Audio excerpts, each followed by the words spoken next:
Okay, there we go. Thank you. Share screen. There it is. Yeah, do video and. Hi, Hannah. Okay, I put a few things together, and I don't want to spend too much time. I'll go through this quickly. I'll make this available in case anyone's interested. But during the colonial period, Frank, yes, the slide that you have is being obscured by the thing that says, wait a minute, maybe if I click on that. Okay, Yeah. never mind. It was my problem. I thought it was a okay, all right. As one of my brothers always tells me, user error. Yeah. And User error. anyway, if you look over these statistics during the colonial period, an awful lot of Koreans ended up outside of Korea, mostly, of course, working for the Japanese. And I had seen higher percentages, but this morning I got up early and was looking for this. I found a source that said that 3.2 million out of a population of 28.4 million were outside of Korea in, what year was it? I think it's in 1944. But anyway, that's 11% of the population. I think I've seen higher figures than that, like 15. But anyway, this is the one I found this morning. And I listed some of the figures, 2 million in Japan, almost, Manchuria, 1.4 million, and so forth. Of course, of the estimated 200,000 comfort women, 80% of them were Korean. Okay, and I guess some of them were on the Korean peninsula, but I think the majority were, in other places such as Japan. Frank, just on that, there's a wonderful movie called The Human Condition, which is a classic Japanese movie, and it takes place in Manchuria. And the comfort women, there's a camp of comfort women in a Japanese army base, and they're all from China. They're all kind of imported from the mainland of China. Oh, I saw a documentary recently that was about China too, where they were going back and talking to people that remembered, when the Comfort Women's Station was there. Anyway, after the war, 2 million Koreans were repatriated from Japan and Manchuria. But then surprisingly, in 1948, there were 590,000 Zainichi in Japan. And the reason is many of them went to Korea, back to Korea, after the end of the war. And then when they saw that the economic situation was better in Japan, they returned, many of them, to Japan. Some just stayed. It's hard to get statistics because, for example, in 2017, there were 484,000 registered foreigners with either South or North Korean affiliation in Japan, okay, which was 20% of registered foreigners. 20 years before that, the number was 200,000 higher, comprising 46% of foreigners. But an important thing, I think, is these figures don't include the Zainichi who get naturalized as Japanese citizens, either marry or just naturalize. If you marry a Japanese citizen, it makes it much easier, apparently, to naturalize, but some Zainichi naturalize. There's a classic article, I think it's David Chapman, that I used to assign years ago. But, he talks about the history of Zainichi thought in Japan and divides it into generations. And the first generation, they wanted to return to Korea. But then subsequent generations, second and third generation and so forth, they focused more on what? Coexisting, co-living with the Japanese in Japan. Okay, and the whole thing of naturalization has also changed. In the beginning, you were a trader if you naturalized, and the Zainichi organizations didn't want anything to do with you if you became Japanese or if you were half Japanese or something like that. But I think that's changed too. More of a focus on your identity rather than your passport. There's question, yes? Frank. What Diane? does Zainichi mean? Does it mean foreigner? It Or means does to it- say in Korean, if you remember, there was what is it? Cheil Kyopo and Chemi Kyopo, Right. meaning resident, overseas Koreans resident in America or resident in Japan. So Zainichi means resident in Japan. specifically Korean or just any foreigner? Well, it's used to describe the Koreans. I mean, Koreans, okay. yeah, but Literally, it means first generation. Oh, it mees first Literally. generation. Okay. Literally, that's what it means. Yes. Okay. okay. And And, I have you know, another there's some- question. I Yes, have another Nancy? question. It Yeah. means in Yes. Japan. Because In Japan, right, right. When you say that a number of people went to Korea and then returned back to Japan, can I assume that's all who went to South Korea, or was there any point where the people could get out of North Korea who had been sent? No. We're talking about right after World War II. And, Right. and 97%, I think the video says 99% of the Zainichi in Japan originally had come from the southern part of Korea. Okay, and so Uh-huh. most of them presumably were the ones who went back to Korea probably went back to where they were from, the southern part Right. of Korea. And many of them, like I said, they came back to Japan, but I think a lot of it was illegal. In other words, they managed to get back into Japan, not exactly legally. There's some information in the video about the North Korean schools, or Yeah. the Mhm. Chosen Gakko. And Yeah. apparently there were at least 150 or 160 of these schools established. It's now only 70. And my wife and I, when I was teaching in Iwakuni, Japan, and we were riding our bicycles around, my wife and I, and we saw a sign for a Korean school. And there was a man outside, and he was spoke with a North Korean accent anyway. But my wife was terrified. She didn't want to. This was a long time ago, right?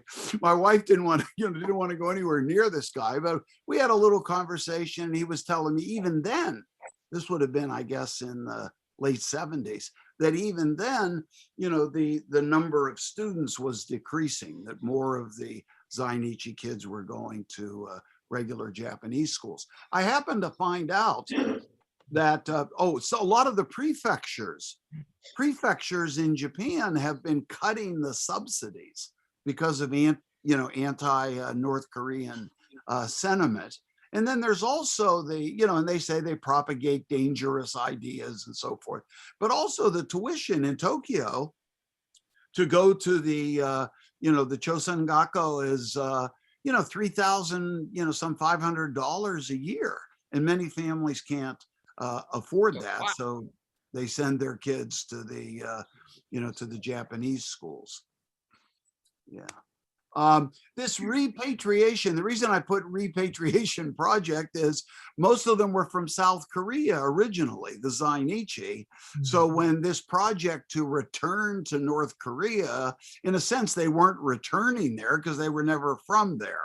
Okay, but whether you call it the return project or repatriation, but at least 90,000 Zainichi returned to North Korea, including, of course, the sons of the family in the documentary. The mother of Kim Jong-un, the present leader, her family immigrated to North Korea in either 62 or 63. Her mother was Japanese, married a Zainichi Korean, and that's how she ended up in North Korea. And then, she got into some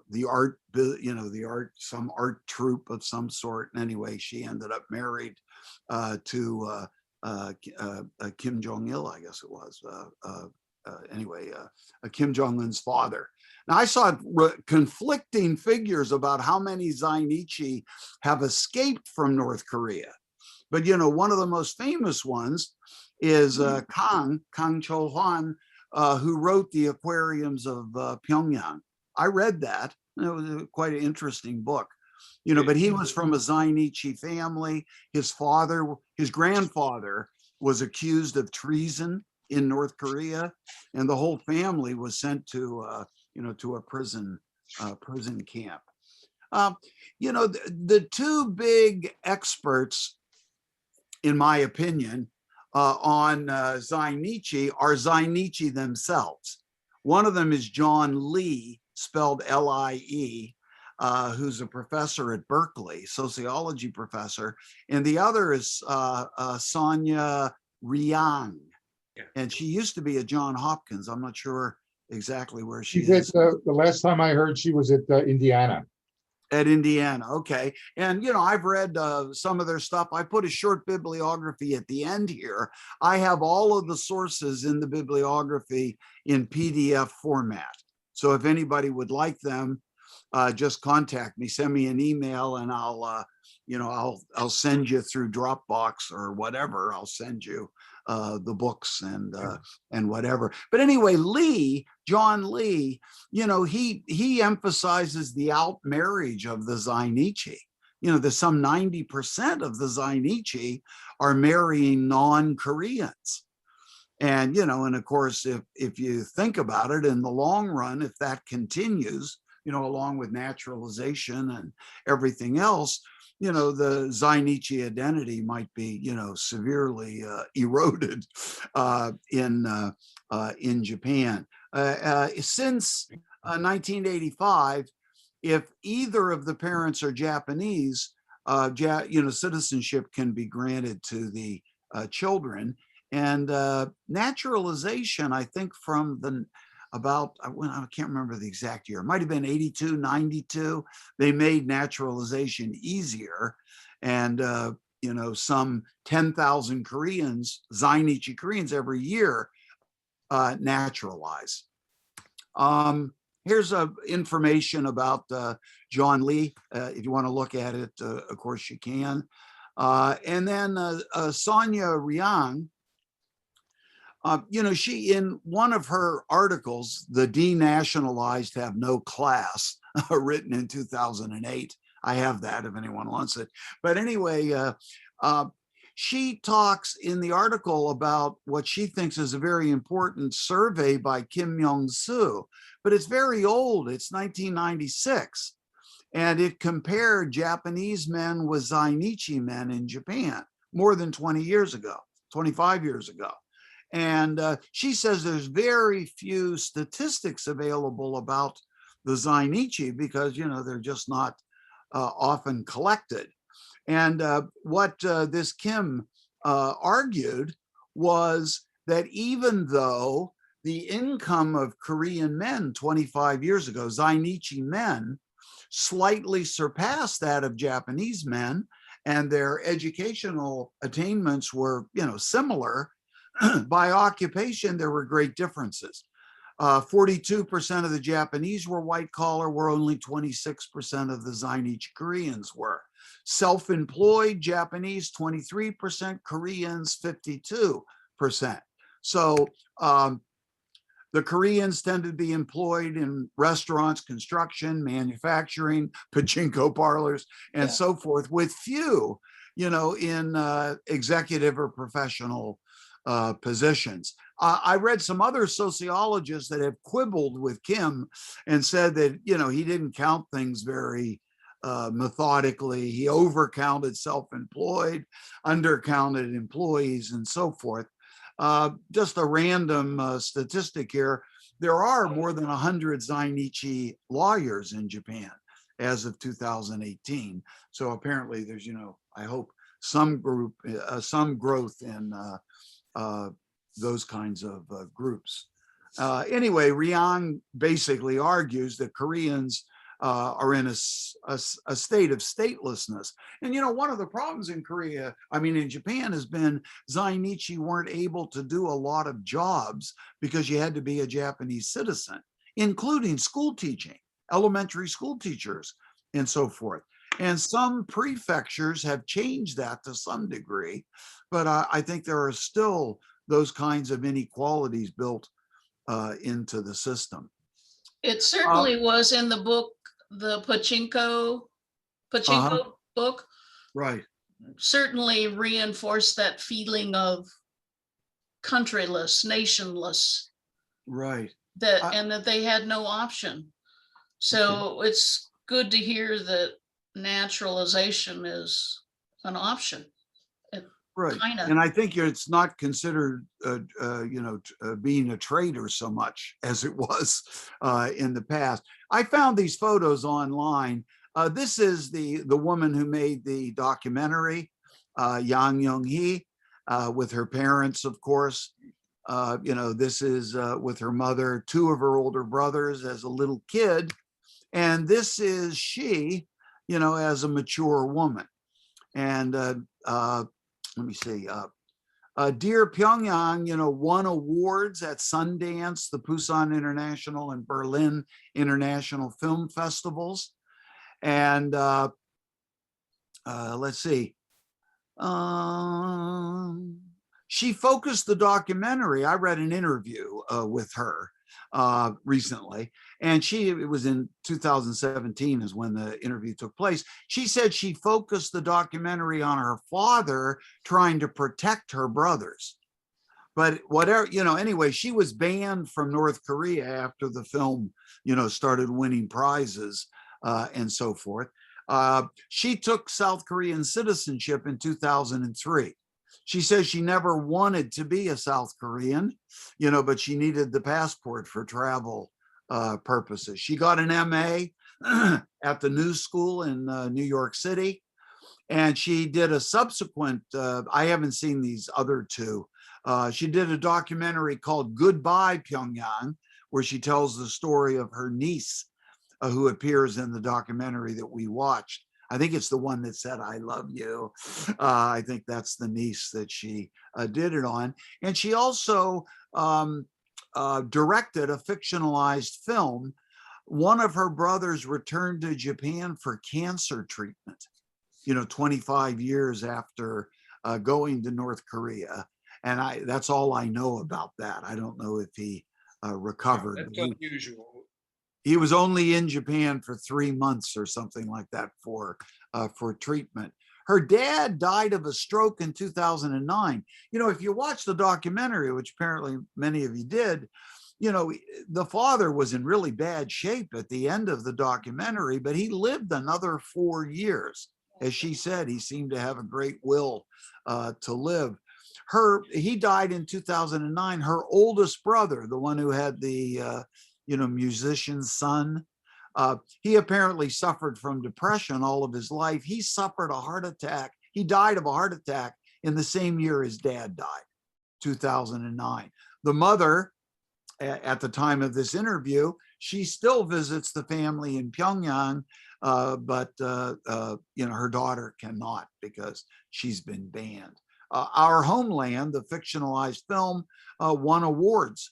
It was a success as a film. Here's a short bibliography on the last page of the PowerPoint.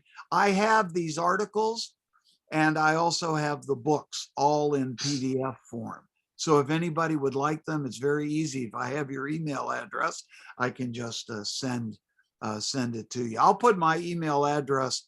I think many of you have it, but I'll put my email address in the chat box later in case anyone wants to send me an email.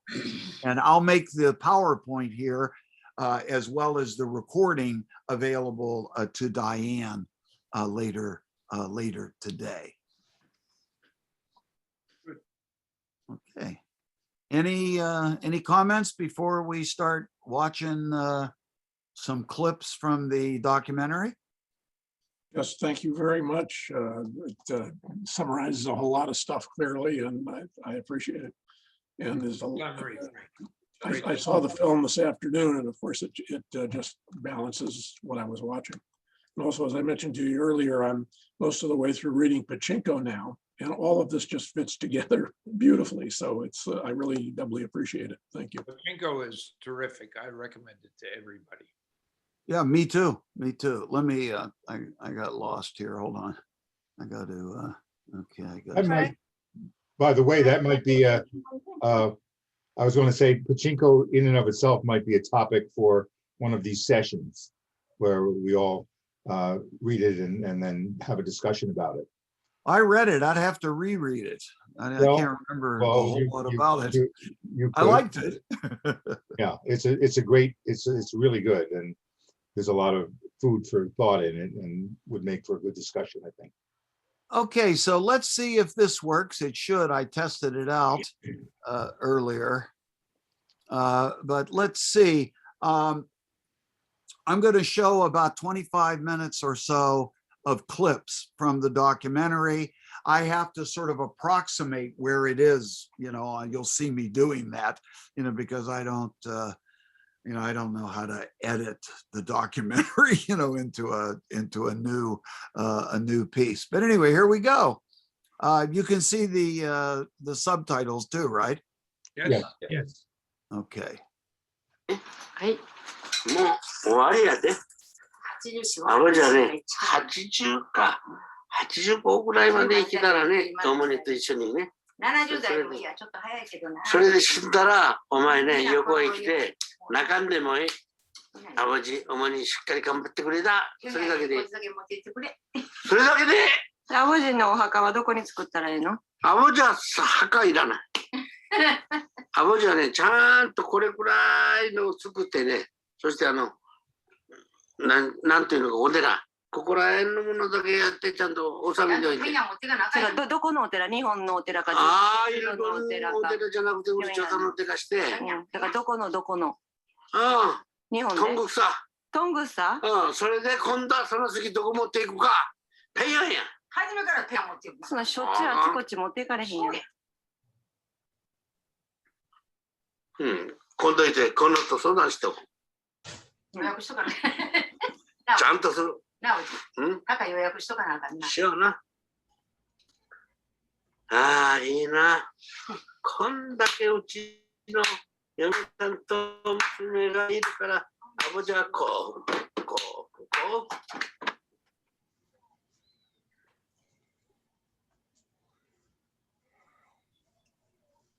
あぼじ、チェジュ島より平壌の方がいい？いや。どっちがいい？そら、チェジュ島行った方がいいのは、고향だから。その点があるけど、やっぱり。チェジュ島やんと誰がその墓参り？しょうがない。息子がおるとこへ、横へ置いておく。それだけのこと。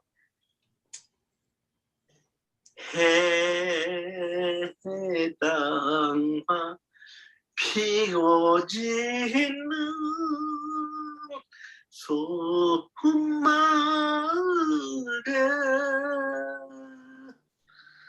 절세 따라 찾아온 청아 선생님 18살 섬색시가 순정을 바쳐 사랑한 그 이름은 정아 선생님 소대난 가지를 마오 가지를 마오 어머니, これみんな映してるって、もうやめる。父は日々もがき苦しむ在日の権利を獲得し、社会的地位を築くために活動家としての道を選んだ。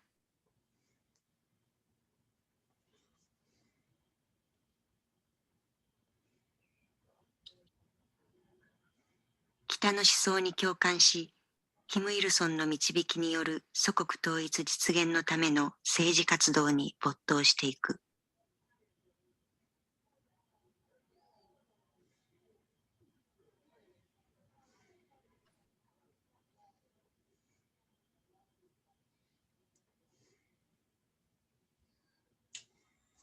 アボジ最初にキム・イルソンっていう名前知ったのって何歳ぐらいの時？15、6歳の時や。チェジュ島いる時？うん、チェジュ島いる時。第一ね、周囲がね、みんな、지금은 막수지를 다 연구하는 사람들이 많았죠. 난데? 난데, それ.周囲って友達、親戚？親戚も友達も。何がきっかけやろ？もうそれはもう、それにじよ。それに혁명을 일으켜서 성공했고, それからずっとこれからチェンプでやっていくんだという言わんばかりや。父は設立当初から朝鮮総連大阪本部の中心メンバーとなる。毎日のように支部を訪ね、同胞の家を訪ね、キム・イルソンの偉大さと民族教育の重要性を広く伝え歩いた。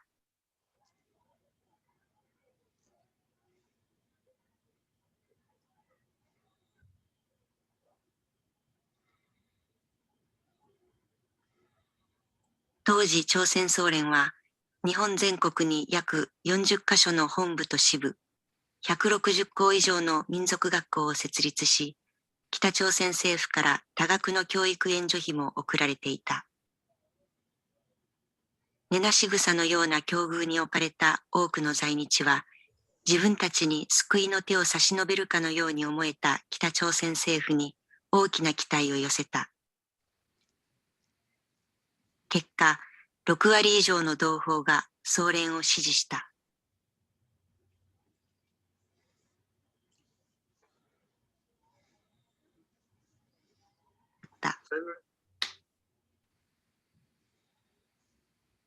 1971年、兄たちが北朝鮮に帰国すると聞かされた。兄たちが出発する少し前、家族旅行に出かけ、海の見える温泉旅館に泊まった。これが最初で最後の家族旅行になった。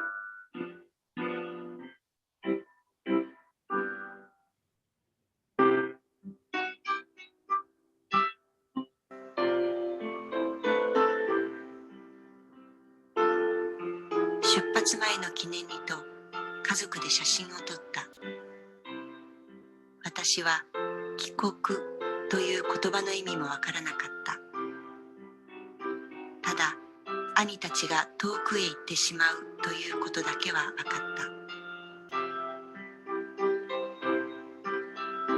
今も見送りの人々であふれ、紙吹雪が舞い、ブラスバンドの音が響く新潟港が目に浮かぶ。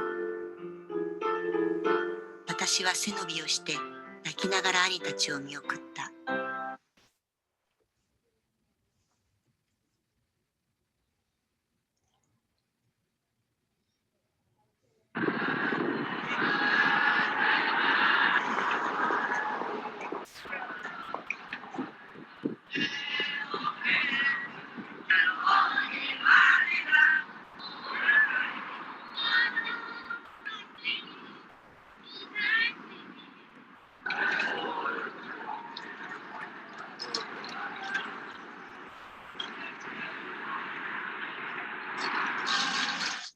1983年、生まれて初めて平壌へ行った。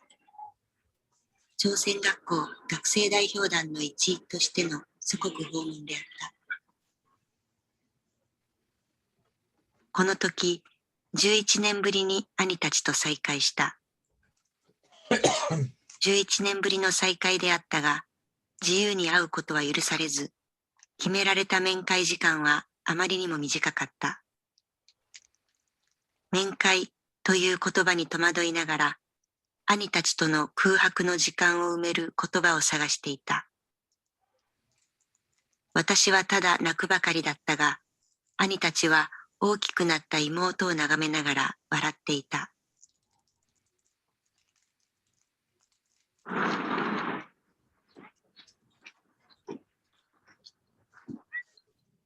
2週間の滞在期間中、ずっと決められた観光地を巡り、祖国に忠誠を誓うという決意表明をする毎日が続いた。初めて訪れた祖国と教えられた国。教科書や写真だけで見ていた平壌の風景を実際に見ながら、親近感よりも違和感を覚えた。この時の訪問から20年間、私は何度も平壌を訪れた。平壌の実情を知るには、とても長い時間が必要だった。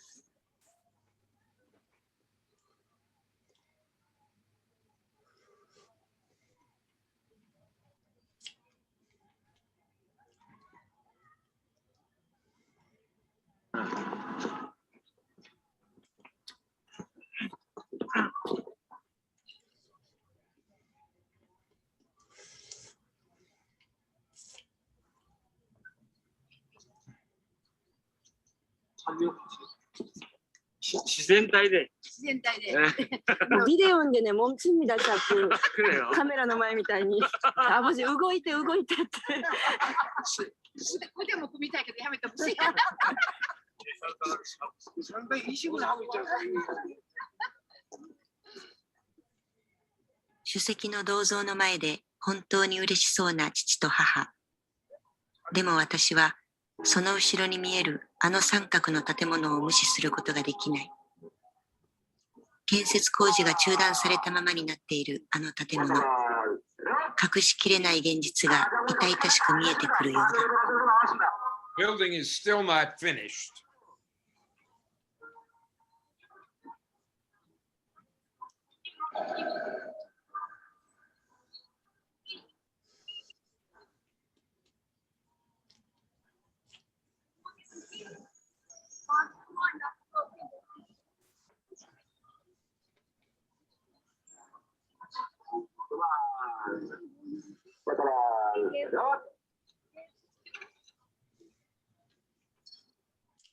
이거 우리 우측 동쪽으로 이거 제일 잘해야 될 자리인데 그래서 그래서 한 번 하게 되면 좀 따라서 해야 된다. 왜 반으로 안 들어서서 나옵니까? 몸을 돌리자고.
이야, 아버지 예쁘다.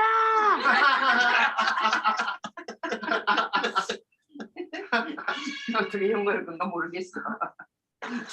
예뻐? 분장 가져와. 遅ればせながらやっと父の古希を祝うことになり、兄嫁たちは贈り物として民族衣装を用意した。 몸이 좀 쬐꼬래. 할아버지 몸 좀 불었습니다. 그때보다. 아버지 고향 방문 갈 때 그거 입고 가면 돼요. 여기 우리 공하고 대원 스님의 기장 여기 살고. 이야. 이야. 이야, 젊어 보입니다, 할아버지. 조끼 색깔이. 아, 젊어 보입니다. 기영마 배우는 할아버지. 만독산의 할아버지. 예, 딴딴.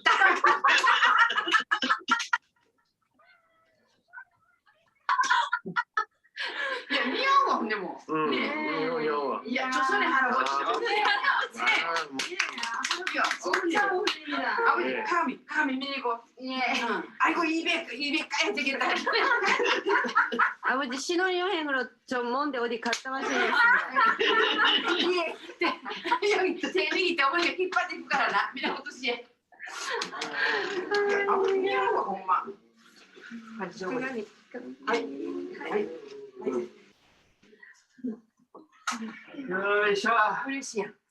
니아오. 어머 니아오. 그렇죠. 그래. 오라. いいやろ。うんねえ、話。うん。いや、大ぶるよ。うん。これほどで言うことじゃ。よ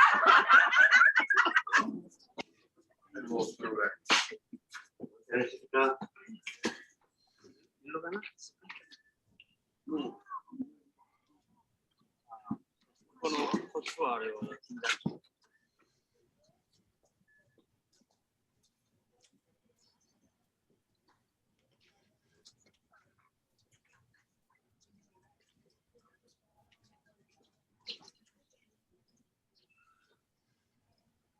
真ん中のな、この2番目の一番端に、真ん中あたり手過ごしちゃったね。あれが俺のところ炊事場や。部屋は向こう向きになる。部屋のベランダは向こう向きになる。これだ。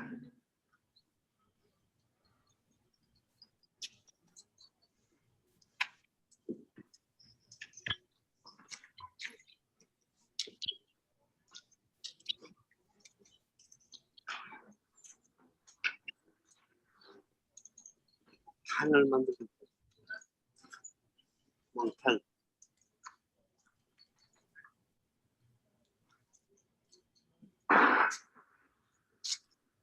나왔습니다.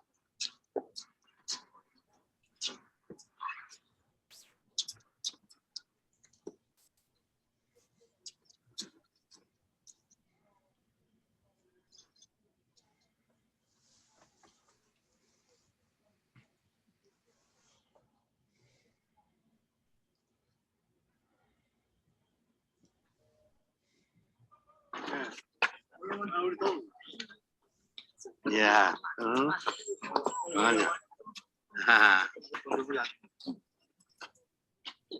고맙습니다. 모두 고맙습니다. 네. 너도 넣고 나도 넣고. 아. 父の誕生日と両親の結婚50周年をみんなで祝おうと人々が集まった。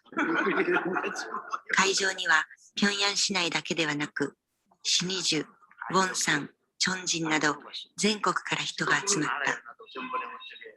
総連幹部のパーティーに参加するため平壌に来るということは名誉なことらしい。数十時間汽車に乗って来てくれた人たちがありがたかった。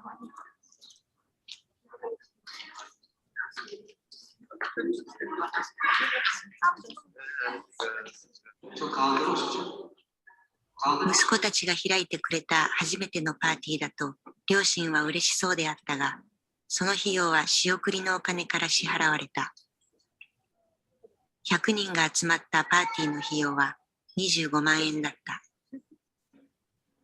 경의하는 장모님께서는 이번에 양봉선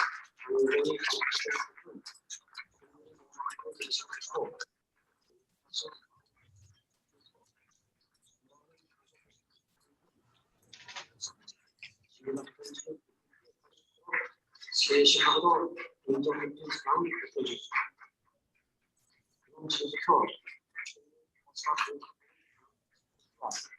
요 좋은 강렬을 시작하겠습니다. 먼저 두 분의 경험을 간단히 시작해보겠습니다. 난다. 그런데 잘하는데 그게. 아, 영희는 정말 유치원 때는 나는데도 그 이유는 모르지 뭐. 아니 집에 参加者の多くは日本からの帰国者であった。3人の兄たちの日本時代からの友人や父のふるさと済州島の幼なじみで日本に渡り北朝鮮に来た人たちもいた。人々と話す中で私は父と母が自分の家族だけではなく多くの親戚や友人たちの生活のため仕送りをしていたことを知った。ありがとうと言われるたびにとても複雑な気持ちになった。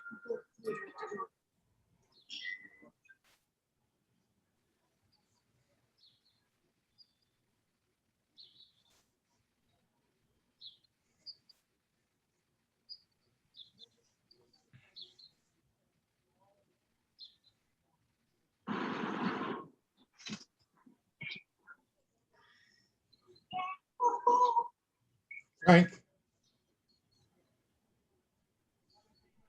3人全部生かして後悔してる？もう言ってしまったことが仕方がないなとは思うけど、それは言って生かさなくてももっとよかったなっていうようにも考えている。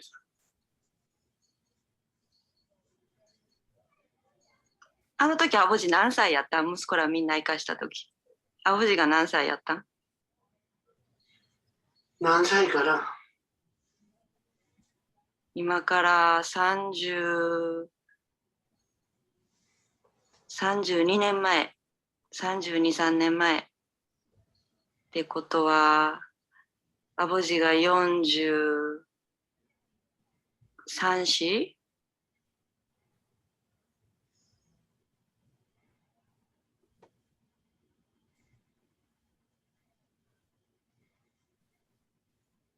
その時の見通しというのはね、제일 조선인 운동이 상당히 아양될 때고 하니까 모든 것이うまくいくだろうという方向でやっぱりな問題を見たんだから、だから甘かったよ。その点では俺はこのとかこの後にみんな言ってて、実際こういう点をこういうふうに考えてるんだと。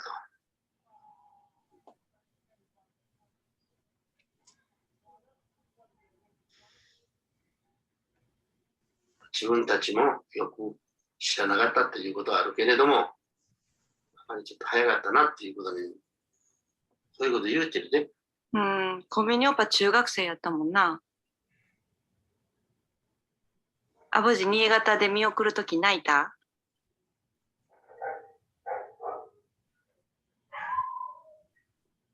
泣いて。主に泣いてた？それは泣いてた。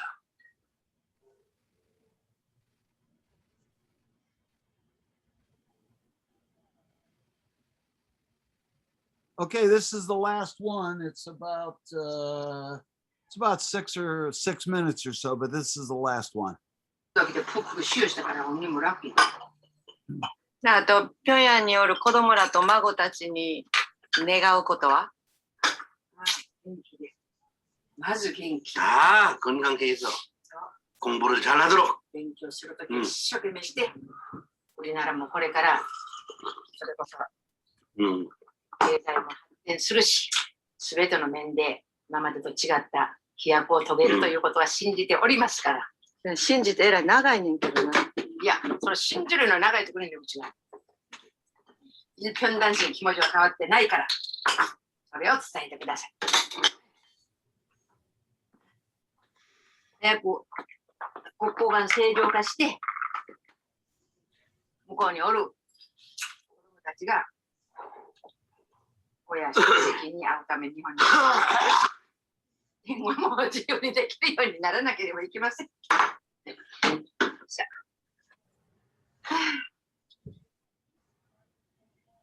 아버지는 위대한 수령 김수영 대원스님을 절대 존경하고 끝끝내 우리들이 충성 다한단 말이야. 그렇게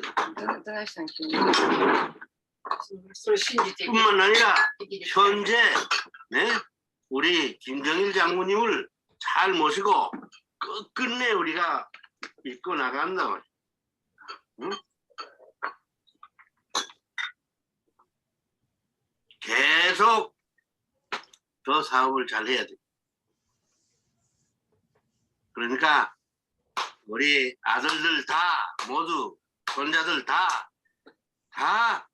위대한 수령님 김일성 원수님과 친애하는 지도자 김정일 장군님께 충성을 다해야 된다. 이렇게 해라. 지금 좋죠. 그리 돼야 되거니 또. こんだけ水が出るようになっておるな。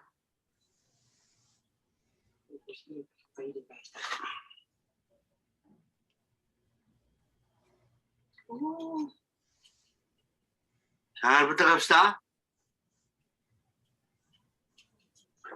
영희 선생. 네.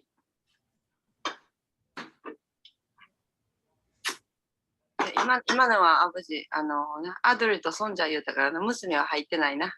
入ってない。우리娘に対して言うことは、끝끝내, 내년에는 자기 대상을 찾고 결혼할 수 있도록 그렇게 모든 준비를 다.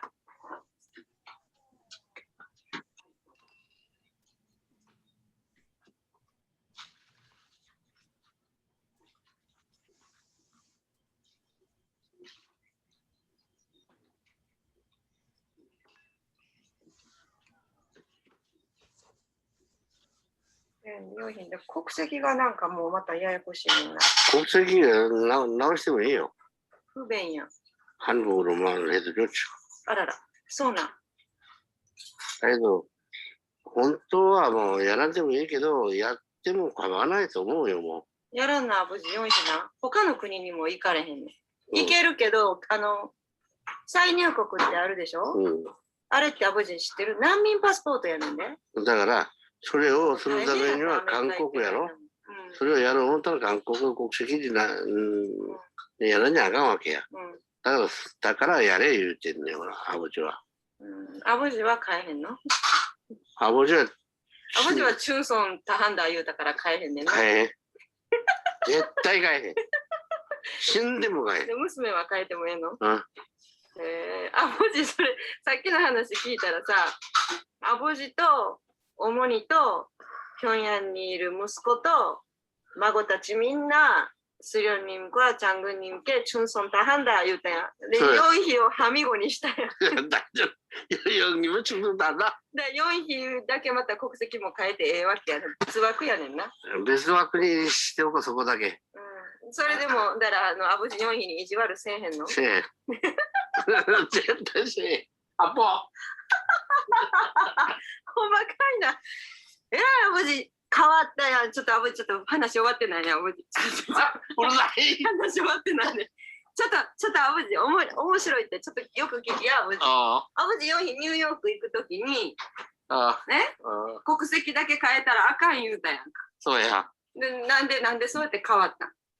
変わったのは今ね、今4人の仕事をもっとよくやるために、またいろいろなね、環境が変わっているから仕方なくそこへちょっと何していかなくちゃないので。なんで向こうなの？話終わってないね。話終わってない。痛い。分かった。だか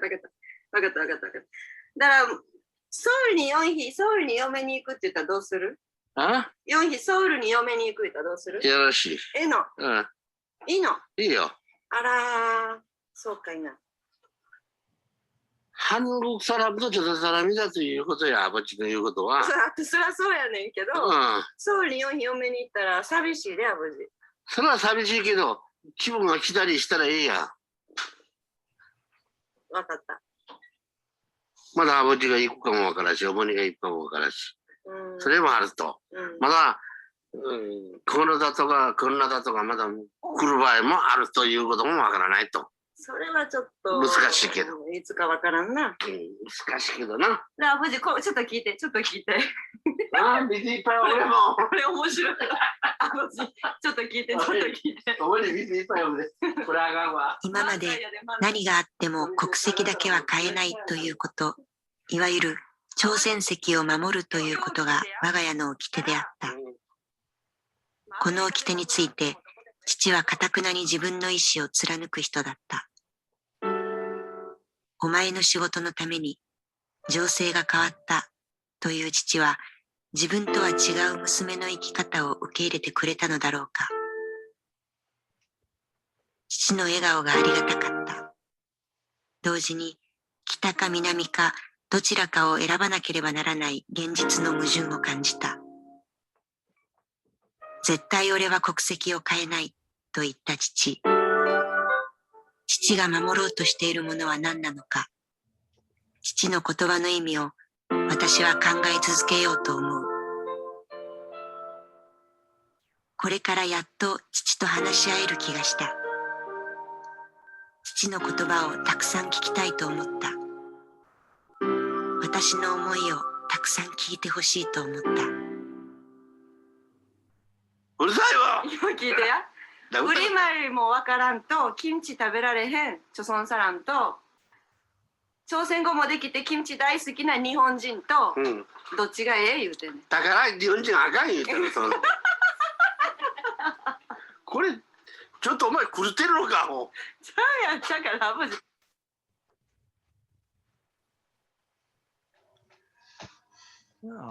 So I thought that we would just have a little bit of general discussion, and maybe that'll bring up some ideas that we might want to discuss in small groups, and then we can break up into small groups once or twice.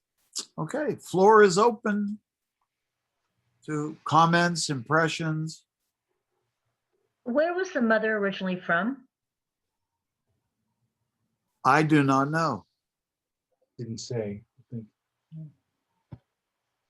I was kind of thinking this is a lot like QAnon. They drink the Kool-Aid and they believe it.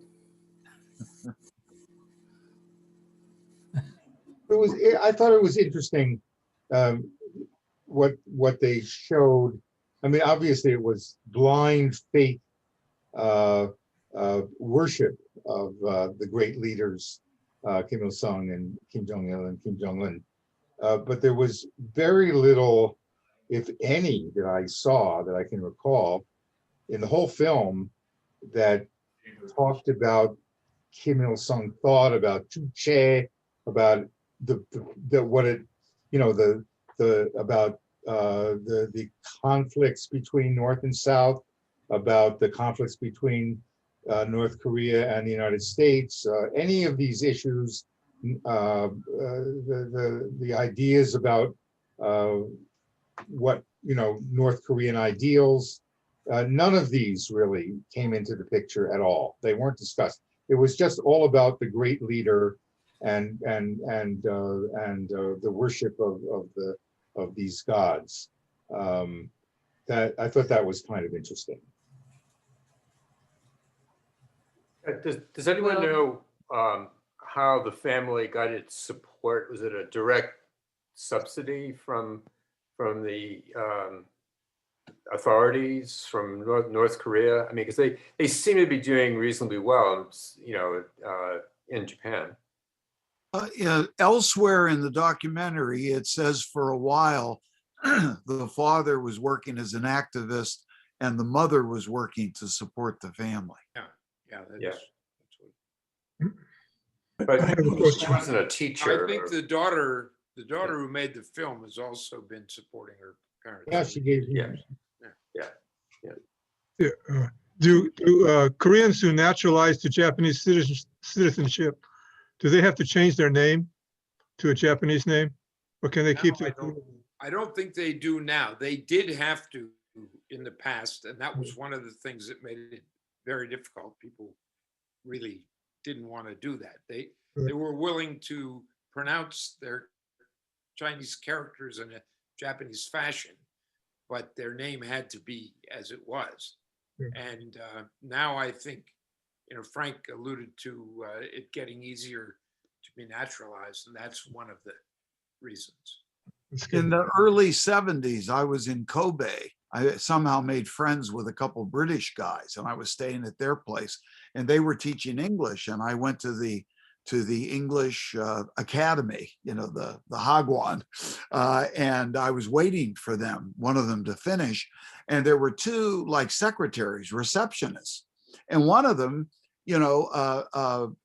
was very, very friendly. And we were joking and talking and so forth. And she said, I said, oh, I'm going to Korea for a short trip. And she said, oh, Korea, why are you going to Korea? And I said, oh, I love Korea. I mean, I knew that was problematic saying it, but I didn't care. I said, I love Korea. I was in the Peace Corps in Korea, and I want to go back and see my Korean family. And she said, oh, really? I'm Korean. And the other receptionist said, Nani? What? She had no idea that that her coworker was Korean. So, a lot of people apparently are successfully passing. And of course, I've worried about that woman, that young woman, for many years now. I hope everything was okay. Nowadays, a lot of them have started to use their Korean names very openly. I'm not sure since when, but fairly recent. Before that, it was at either the Japanese reading or they had another Japanese name that they used. I had a student who went by the name of Nakamura, and she fell in love with a Japanese guy. This is how she's Zainichi. And when it came time to get married, suddenly the family discovered that she's not actually a Nakamura. She was Korean. And so that ended the wedding, the marriage. And she came to the United States and studied instead. And I guess I haven't talked to her for a while, but it was traumatic for her. When I Danger. If you take a Japanese name, then maybe you will run into problems like that. When I went to Japan in 1976 to study Japanese for a few months, I went to see Kim Dae-jung before I left. And he gave me a note to give to his friend, his childhood friend in Japan. And he signed it Kimura, and he addressed it to Numada. And that letter is now, or was on display in the, or a letter like that, I'm sorry, a letter signed in the same way is on display at the Kim Dae-jung Library. One of the things that I also noticed that I thought was compelling in the film was it was obvious that the father had been sending all sorts of money and supplies and all sorts of things over the course of many years to the family back in Pyongyang, to their sons and also to friends and other relatives that had immigrated to North Korea. It never, the point never sort of got home that if it hadn't been for the support that they were sending from Japan, they would have been a lot worse off. I mean, it seemed fairly clear that they were living better than they would have if it had not been for that, for all of that support that they were getting from Japan.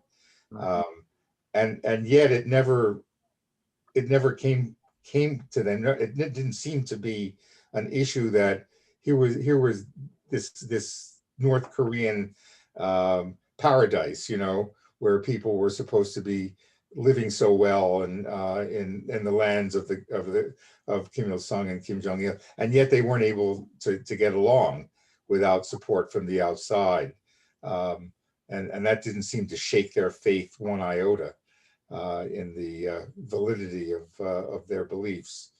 I think there's some really unanswered questions for me. I mean, for example, I've read elsewhere that usually the Zainichi in North Korea marry other Zainichi, and that isn't brought up in the film, but they do bring up the fact that most of the guests are returnees from Japan, so I wonder how much of their relative prosperity in North Korea is because their parents are kind of well-known activists. And I wonder how other Zainichi fare, who aren't from those kinds of backgrounds. When he said that he didn't have a choice about sending his sons, was that because he needed to set an example because he was such an activist? I think so. I believe it wasn't like every family had to send somebody. No, I think it was his role. Because he was an activist. It just set an example.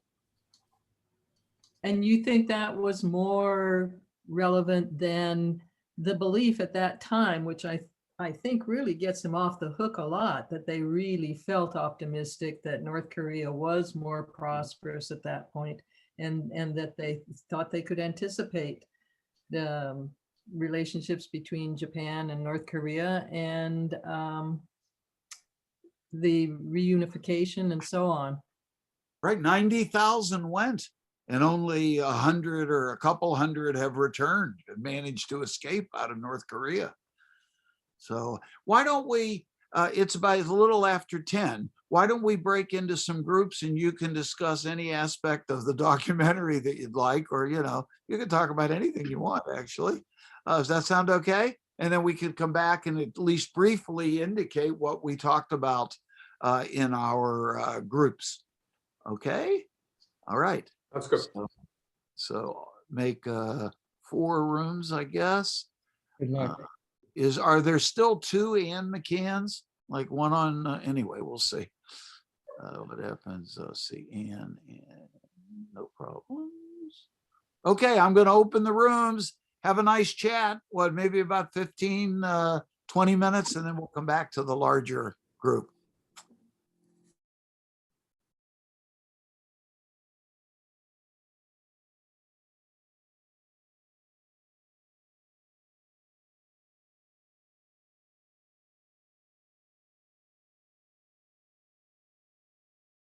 This always happens to you, right, Nancy? You're always left. You're frozen also. Okay, what can we do? How about you, Peter? Are you there or also frozen? Okay, Nancy, I'm going to move Nancy. Where can I move her? Okay, Nancy left. So it's just Peter, not joined.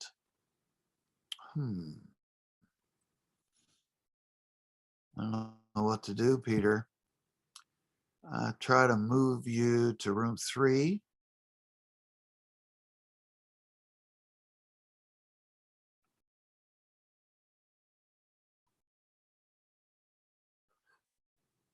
All right.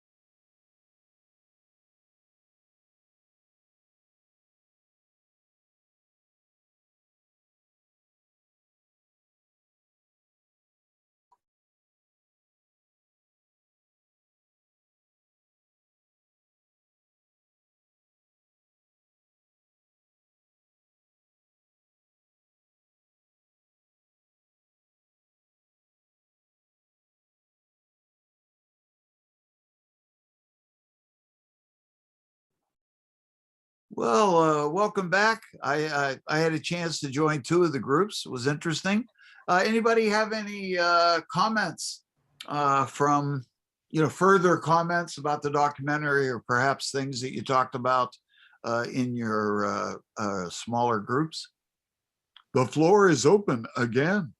We just figured out why Kim Il-sung at the end, why Kim Il-sung, Kim Jong-un and Donald Trump got along so well, because they were both God. They're both God in their own respective spheres. Kim Jong-un in North Korea and Donald Trump for all the true believers here in the States that believe everything that comes out of his mouth is holy gospel.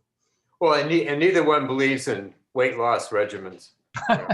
Well, evidently, Kim Jong-un, according to latest reports, has lost some weight. Yeah. Oh, really? And they assume he's sick, as a result. They also both believe that the best propaganda is lies. Yeah. Kim Jong-un could lose a lot of weight if he just had a haircut. Well, he Instead of that. The top. Yeah. Yeah. On the top, right. So Ed, you had a question for Bobby, right? Was that you who raised the question about the language? Yeah, right. Bobby, someone, I forget who it was, but somebody, Nancy, somebody asked if the Japanese of the parents sounded accented or sounded perfectly natural. Osaka accent. Yeah, they said Wakata hen some at No, one point, which is, it's the that's Kansai a, accent. It's not. yeah, It's not Korean accent. okay. Yeah, I asked her about that also because I thought it was a mix of Korean and Japanese. She said the first time she went through it, she thought it was also a mix, but now when she hears the clips, she just realizes no, it was pretty pure Japanese. It just was the Osaka accent, right, Bobby? Yeah. dialect. The father often said things in Korean. Yeah, he spoke a lot. They use a lot of Korean words. Yeah. Yeah. And he A obviously lot was of words in Japanese. Yeah. sentences. And when they went to North Korea, they were, you know, obviously they spoke like native Koreans. Yeah. Yeah. With a Jeju accent. Bobby, you mentioned that you had acquaintances who were Zainichi.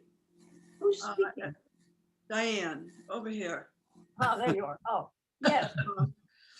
And I wondered if the film really rang true with perhaps people that you know. I can't say. I don't know. Yeah. I'm not close enough to their personal lives to know. I can't answer that. Yeah. The one person who the family knows best, well, he has a regular job, but in addition to that, he's kind of a singer-songwriter.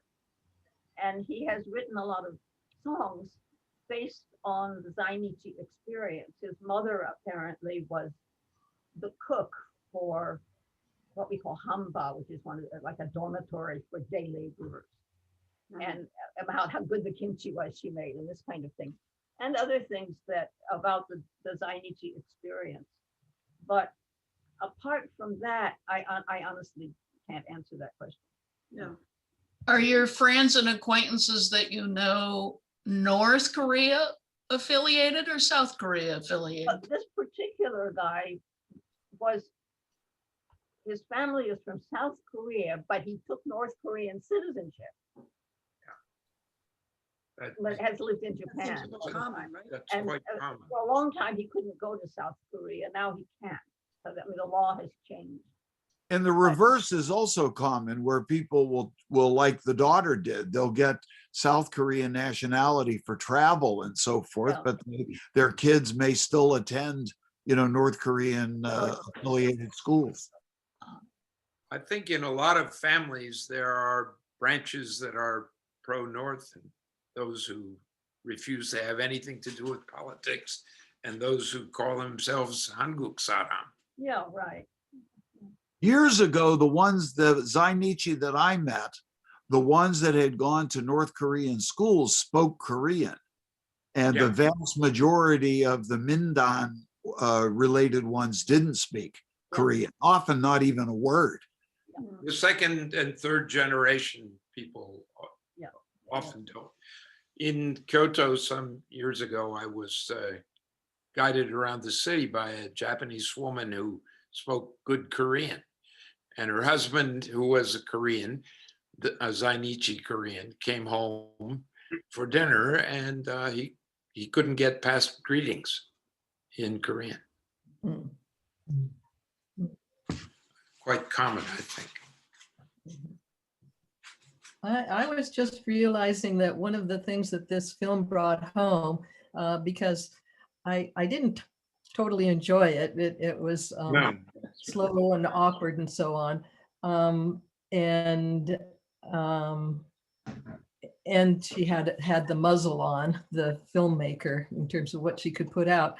But it did show, as much as anything I think I've seen, the devastation of a family that you cannot avoid. There was no way out for it with the dividing of North and South Korea.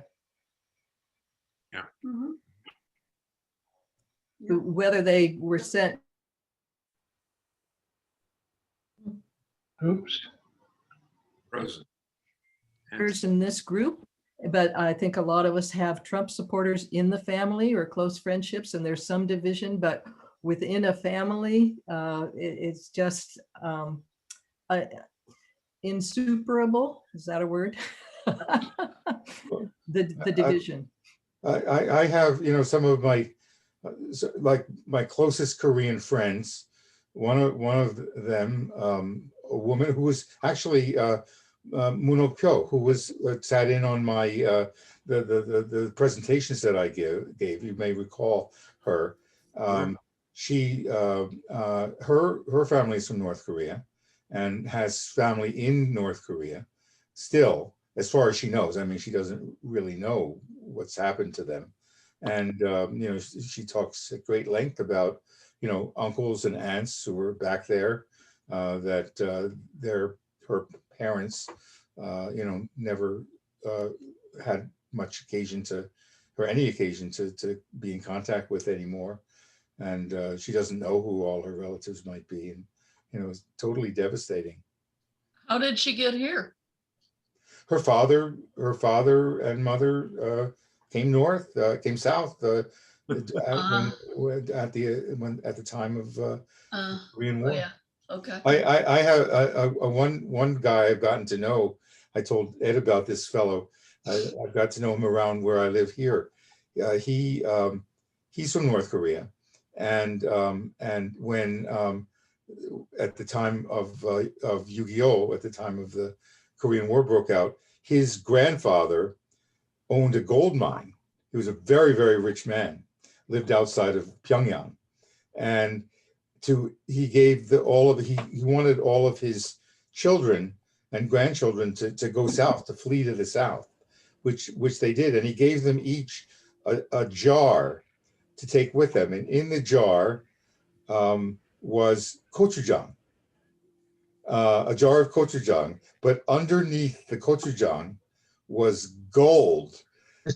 He gave them nuggets of gold to take with them to go south, buried in a jar of gochujang, to give them a kind of head start when they got to Busan.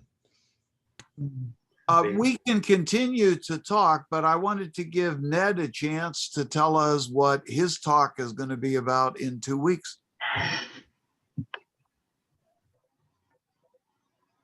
Yeah, I know. I pushed the wrong button and suddenly everything went blank. Basically, truth be told, it's a talk I gave about 5 or 6 years ago in Korea about distinguishing features of Korean history. And it was pretty well received, so much so that in the middle of July, I have to give the same talk to the Korean language schools, the instructors of the Korean language schools in the United States. And I'm not quite sure why it was so well received, but I must say things they like to hear about their country.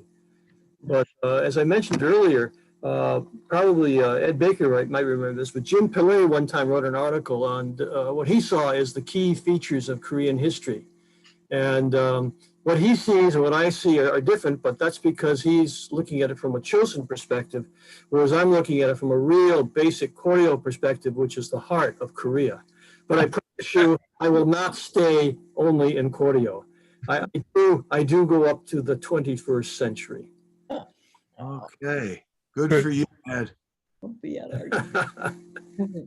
Yeah, looking forward to that. So, sort of, I think we're at our, it's 33 minutes after the hour. Of course, I'm going to leave this open for people that want to talk, but thanks everybody for attending. And good job, Frank. Thank you, Frank. Thank you. Thank you. Yeah. Great job. Yeah. Thanks. See you in 2 weeks. Yeah. In 2 weeks. Bye.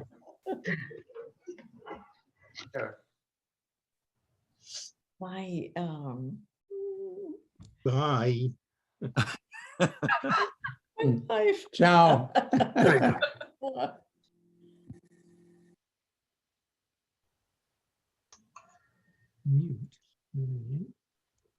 So Bobby, there was a question that I was going to ask you, but I didn't get a chance. when the, I'm not sure that Ned knew, but when did the Koryo refugees come to Saitama? Was that during the 1400 years Mongol ago or period? more. No, but was it because of the Mongols or at the fall of the Koryo? Fall of Korea, I think. Yeah. Okay.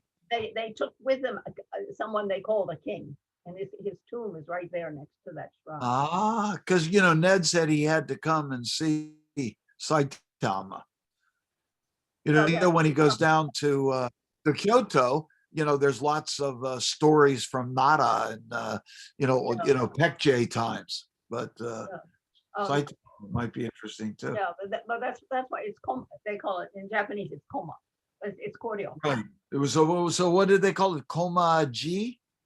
Koma Jinja. Oh, Jinja it's shrine, right? Koma shrine. Jinja. But It's the not a family temple. name, huh? Oh, there's a temple too, right? Komaji? No. Not that I know of. It's the Oh, shrine. okay. Shrine, Koma Okay. Jinja. And Okay. the family name of the priest, the lineage, is also Koma. So a lot of people around there are Koma-san. And the reading is Koryo, right? The Chinese Korean, characters. The in reading. Yeah. Japanese, it's Koma. Yeah. Okay. But yeah, I guess basically they pioneered that area. It's good farmland. Where exactly is Saitama in relation to Tokyo? Which direction? Right north, it's next door north. Okay. Okay. And that part, it's the western part of Saitama. Oh, I'm still recording. I'm stopping.